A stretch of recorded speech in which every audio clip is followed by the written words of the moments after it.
नमस्कार। प्रधानमंत्री मोदी ने पश्चिम बंगाल चुनाव के लिए वोटर्स को 6 गारंटियां दी हैं। तो आखिर ये गारंटियां हैं क्या और इनसे क्या मतलब निकलता है? चलिए इसी को थोड़ा समझते हैं। रैली का जो सबसे बड़ा नारा था वो था पलटानो दरकार, चाहे बीजेपी सरकार। मतलब बदलाव की जरूरत है, हमें बीजेपी की सरकार चाहिए।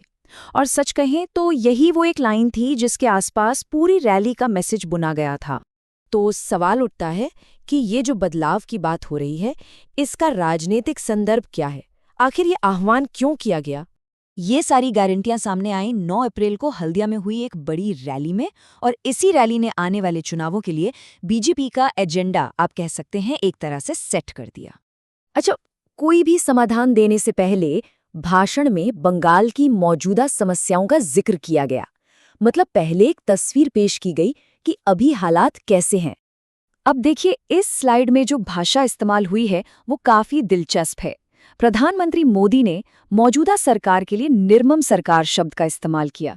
ये अपने आप में एक बहुत मजबूत शब्द है और यहीं से उनके भाषण का पूरा टोन सेट हो जाता है।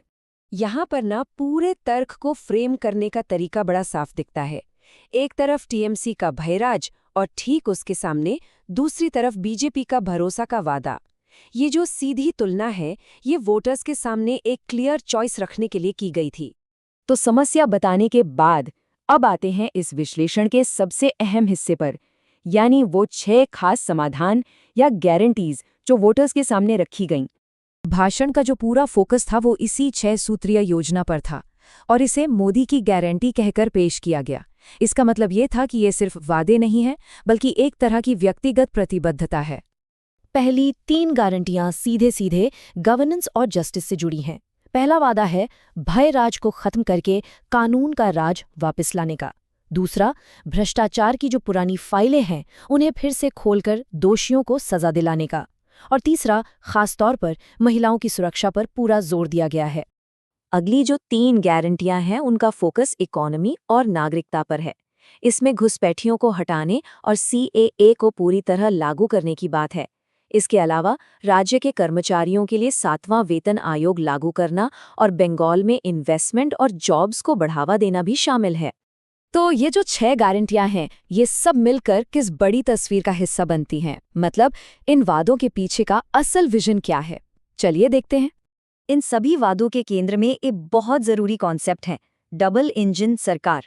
यह एक ऐसा टर्म है जो अक्सर सुनने में आता है, पर इसका असली मतलब क्या है?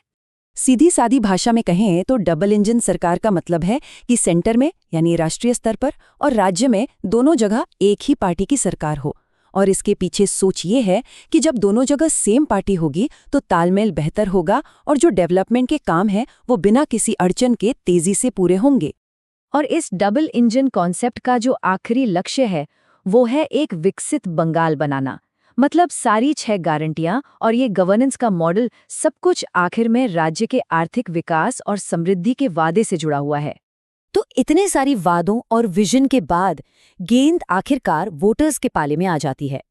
अब पूरा फोकस आने वाले चुनावों और मतदाताओं की भूमिका पर है। तो अब आगे क्या होगा? 9 अप्रैल को रैली में ये वादे किए गए, इसके बाद 23 और 29 अप्रैल को वोटिंग होनी है और इन सब का नतीजा 4 मई को आएगा। वही दिन जो बंगाल का भविष्य तय करेगा। और आखिर में ये एक बड़ा सवाल हमारे सामने है, क्या ये 6 गारंटियां बंगाल के वोटर्स के फैसले पर असर डाल पाएंगी और राज्य का भविष्य तय करेंगी? खैर, इसका जवाब तो वक्त ही बताएगा।